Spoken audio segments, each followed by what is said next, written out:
നമസ്കാരം, ഏവർക്കും xylem SSCRRBയുടെ YouTube ചാനലിലേക്ക് സ്വാഗതം. സിമ്പിൾ ഇൻട്രസ്റ്റ് അഥവാ സാധാരണ പലിശ എന്ന ടോപ്പിക്കിലെ ചില പ്രധാനപ്പെട്ട ചോദ്യങ്ങളാണ് നമ്മൾ ഇന്ന് ഡിസ്കസ് ചെയ്യുന്നത്. പലിശയിലെ ചോദ്യങ്ങൾ പൊതുവെ ഉദ്യോഗാർത്ഥികളെ ഏറെ കുഴപ്പിക്കുന്നതും ചെയ്യാൻ ഒരുപാട് സമയമെടുക്കുന്നതുമായ ചോദ്യങ്ങളാണ്.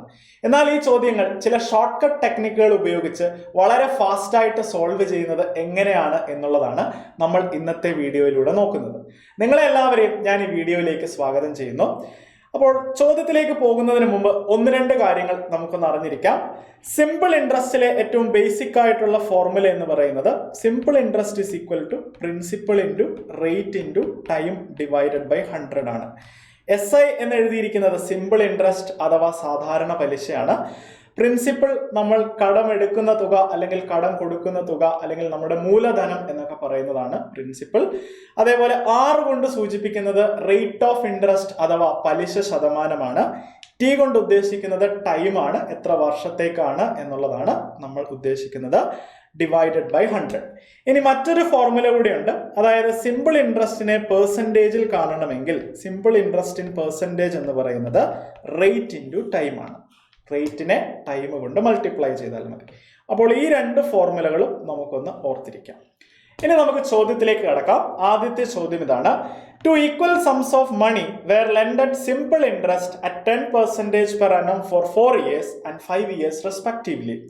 If the difference in interest for 2 periods was rupees 220, then each sum is. അതായത് രണ്ട് തുല്യ തുകകൾ യഥാക്രമം 4 വർഷത്തേക്കും 5 വർഷത്തേക്കും പ്രതിവർഷം 10% എന്ന നിരക്കിൽ സാധാരണ പലിശയ്ക്ക് വായ്പയായി നൽകി. രണ്ട് കാലയളവിലെ പലിശയിലെ വ്യത്യാസം 220 രൂപയാണെങ്കിൽ ഓരോ തുകയും എത്ര എന്ന് കണ്ടെത്തുക എന്നാണ് നമ്മളോട് ചോദിച്ചിരിക്കുന്നത്. സോ ഈ ചോദ്യം എങ്ങനെ വളരെ എളുപ്പത്തിൽ സോൾവ് ചെയ്യാം എന്ന് നമുക്ക് നോക്കാം. നമുക്കറിയാം സിമ്പിൾ ഇൻട്രസ്റ്റ് ഇൻ പെർസെൻറ്റേജ് എന്ന് പറയുന്നത് റേറ്റ് ഇൻറ്റു ടൈം ആണ്. Simple interest in percentage equal to rate into time ആണ്. അങ്ങനെയാണെങ്കിൽ ആദ്യത്തെ കേസിൽ 10% പലിശ, 4 വർഷത്തേക്കാണ് കൊടുത്തിരിക്കുന്നത്. 10% ഇൻറ്റു 4 40% ആണ് സിമ്പിൾ ഇൻട്രസ്റ്റ്. രണ്ടാമത്തെ കേസിലും 10% തന്നെയാണ്, പക്ഷെ ടൈം ഡ്യൂറേഷൻ 5 വർഷത്തേക്കാണ്. ഇവിടെ 50% സിമ്പിൾ ഇൻട്രസ്റ്റ്.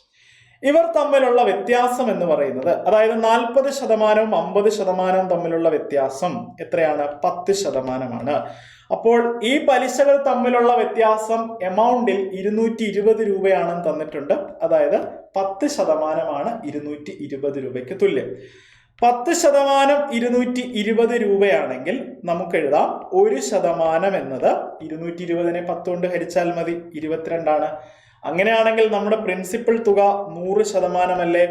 1% 22 ആണെങ്കിൽ 100% എന്നത് 22 × 100 ആണ്. അതായത് 2200 ആണ്. ഓപ്ഷൻ സി ആണ് ഇവിടെ ആൻസർ വരുന്നത്. സോ ഇങ്ങനെ വളരെ എളുപ്പത്തിൽ നമുക്ക് ഈ ചോദ്യം സോൾവ് ചെയ്യാം. ഇനി മറ്റൊരു ചോദ്യം നമുക്ക് നോക്കിയാലോ.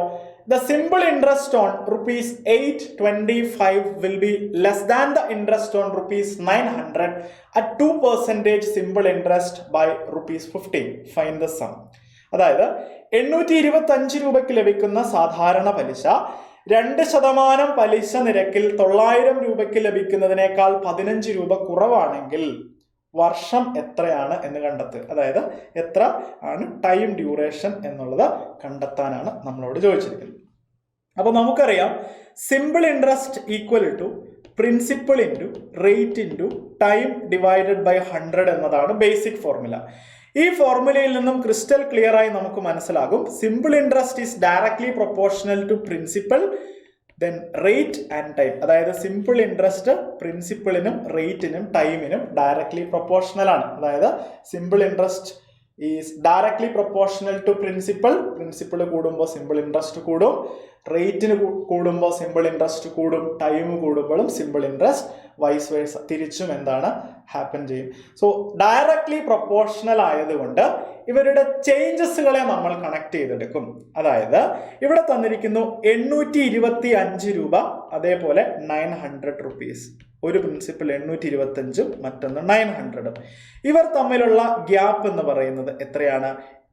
825 900 തമ്മിലുള്ള ഗ്യാപ്പ് എന്ന് പറയുന്നത് 75 ആണ്. ഓക്കെ, അപ്പോൾ നമ്മുടെ simple interest equal to P into R into T divided by 100 എന്ന ഈ ഇക്വേഷൻ നമുക്കറിയാം. അതേപോലെ ഇവരുടെ പലിശയിലെ വ്യത്യാസം 15 രൂപയാണ്. അപ്പോൾ ആ വ്യത്യാസമായ 15നെ നമ്മൾ ഇവിടെ എടുത്തെഴുതുന്നു. അതേപോലെ പ്രിൻസിപ്പിളുകൾ തമ്മിലുള്ള ഗ്യാപ്പാണ് നമ്മൾ അടുത്തത് എഴുതുന്നത്. പ്രിൻസിപ്പളിന്റെ സ്ഥാനത്ത് നമ്മൾ അവിടെ 75 എന്ന് എഴുതുന്നു. ഇനി നമുക്ക് തന്നിരിക്കുന്നു പലിശ ശതമാനം 2%, അവിടെ 2 നമ്മൾ എടുത്തെഴുതുന്നു. ടൈം നമുക്കറിയില്ല, ടൈമാണ് കണ്ടുപിടിക്കേണ്ടത്, ഡിവൈഡഡ് ബൈ 100 എന്ന് നമുക്ക് എഴുതാം. ഇവിടെ ഇതിൽ നിന്നും നമുക്ക് മനസ്സിലായത് സിമ്പിൾ ഇൻട്രസ്റ്റും പ്രിൻസിപ്പിളും ഡയറക്ട്ലി പ്രൊപ്പോർഷണൽ ആണ്. അതുകൊണ്ട് സിമ്പിൾ ഇൻട്രസ്റ്റിന്റെ ചേഞ്ചും പ്രിൻസിപ്പിളിന്റെ ചേഞ്ചുമാണ് ഞാനിവിടെ കണക്ട് ചെയ്ത് എഴുതിയിരിക്കുന്നത്. സിമ്പിൾ ഇൻട്രസ്റ്റിന്റെ വ്യത്യാസം ഇവിടെ എടുത്തെഴുതി, പ്രിൻസിപ്പിൾ തുകകൾ തമ്മിലുള്ള വ്യത്യാസം എടുത്തെഴുതി. ഇവർ ഡയറക്ട്ലി പ്രൊപ്പോർഷണൽ ആയതുകൊണ്ടാണ് ഇങ്ങനെ എഴുതാൻ പറ്റിയത്.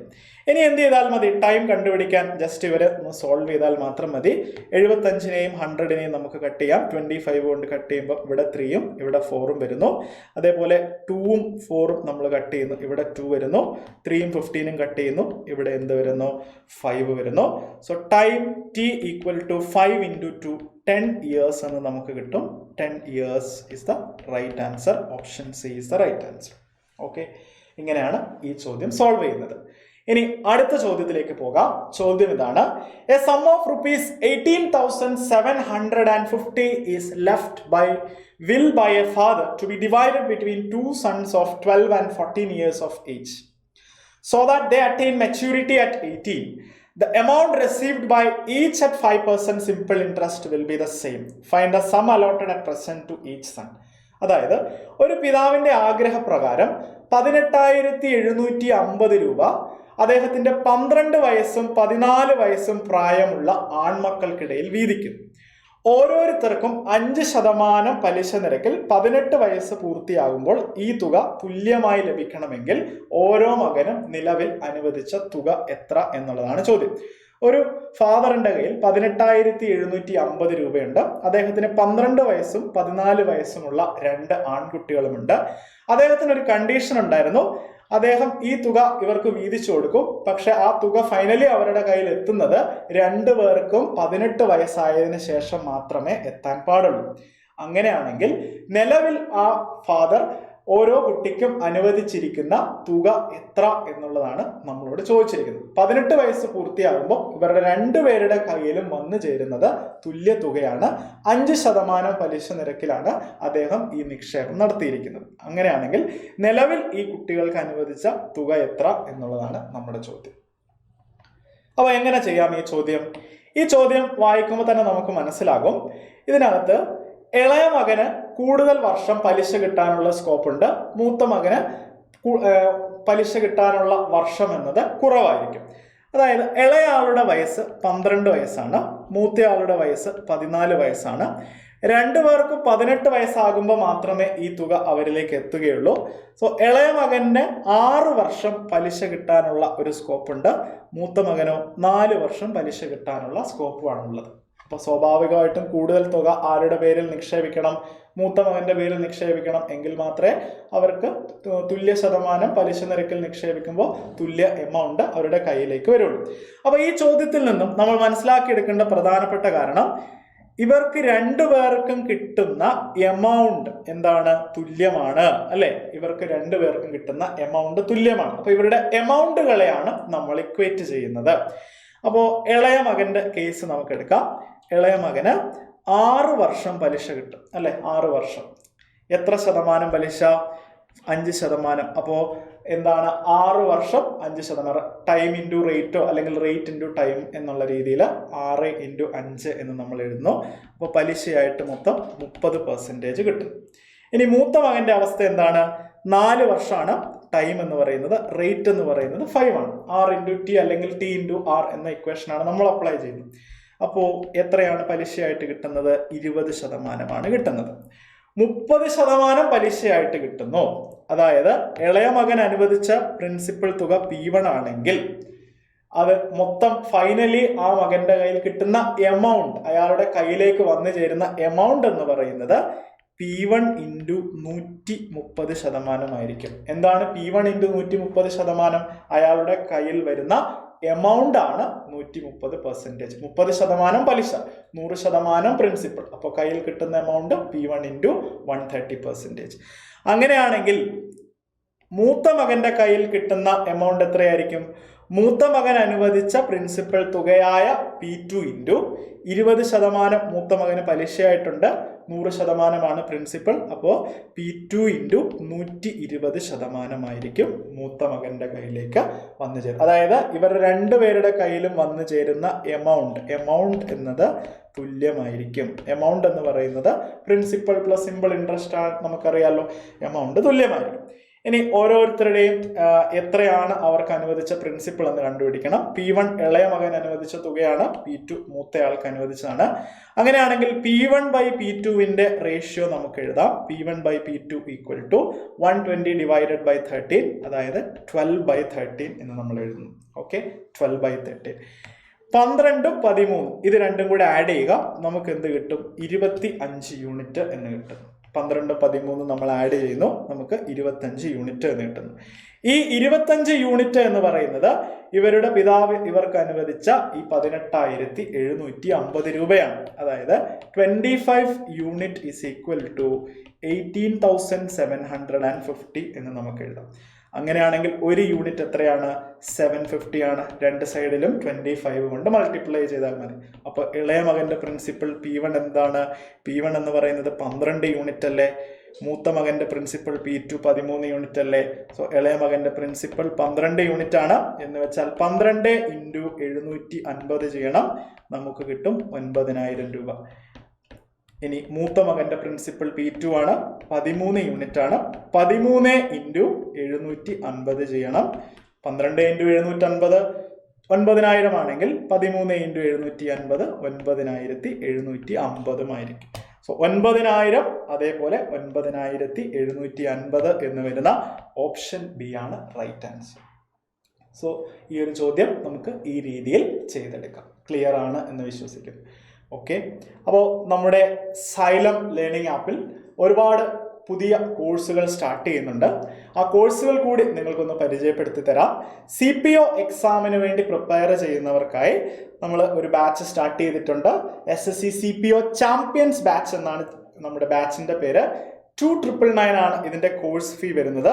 400+ hour live classes, 2 to 4 hour classes daily ഉണ്ടായിരിക്കും. അതേപോലെ 5 to 6 ഡേയ്സ് വീക്ക്ലി ക്ലാസ്സസും നിങ്ങൾക്ക് ലഭിക്കുന്നതാണ്.